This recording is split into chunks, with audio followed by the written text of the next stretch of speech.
Mjomba. Naam. Mbona unashuhudia hapo? Naam. Shida nini? Sasa mjomba wangu, mimi nasema ukweli. Mimi pa kulala sina. Ila nafanya debe Kariakoo hapo, napiga debe.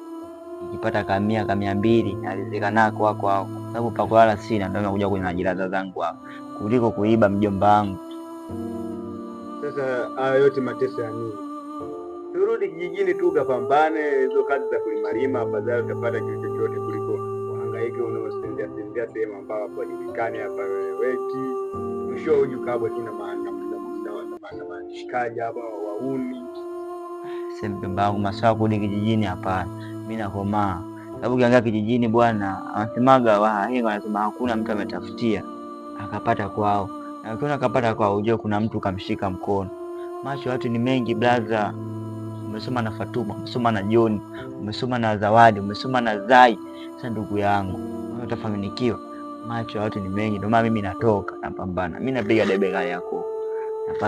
Napiga debe asubuhi hadi jioni, napata 1000, 2000. Sasa nitama kinionea huruma chana aninunulia chakula. Yo, sasa mimi akinipa 2000 hiyo, mbona nije nitulie hapa nijihifadhi kuliko kuja kuiba mjomba. Mimi napambana sana. Ukiangalia nyumbani hatuna chakulisi. Unajua mjomba utakuja kuumia. Sasa ndugu yangu, mateso ameambiwa sisi wanaume. Ndio maana mimi nyumbani hatuna chakulisi. Nyumbani tupo watoto 10. Sasa watoto 10, nyumba tunao moja. Shamba tunalo moja. Sasa tukitegemea pale ulisi tutalisi nini? Ndio maana mimi natoka nipambane. Na mimi nipo siku Mungu amenipangia. Nitafanikiwa sababu nasema hakuna mtu aliyezaliwa na pesa mjomba wangu. Hakuna mtu aliyezaliwa na pesa mjomba wangu. Kila mtu amezitafuta. Umeacha mimi nizipambane. Nasema tu nitoe jasho, bwana nitoe jasho. Nilale pachafu. Nilale sema bwana hapo hapana hadhi. Lakini naamini ipo siku Mungu ataniinua. Unafuatia ya maneno wanakwambia maisha ni sehemu popote.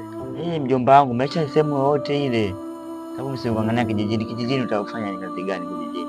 Kijijini napiga kibarua asubuhi jioni napata 5000. Sasa 5000 ndugu wangu, bado nyumbani hamjaemea hapo. Mzazi hana kazi. Amekaa nyumbani hapo. Siku nyingine tunashinda njaa.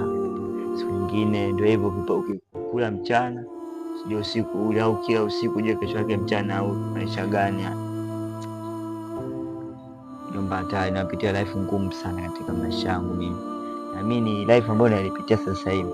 Kujaga ni historia hata wanangu. Kama yote maisha. Ndio maana mimi napambana sana. Hali ambayo nimepitia mimi haihitajiki mwanangu apitie kama maisha mabovu sana.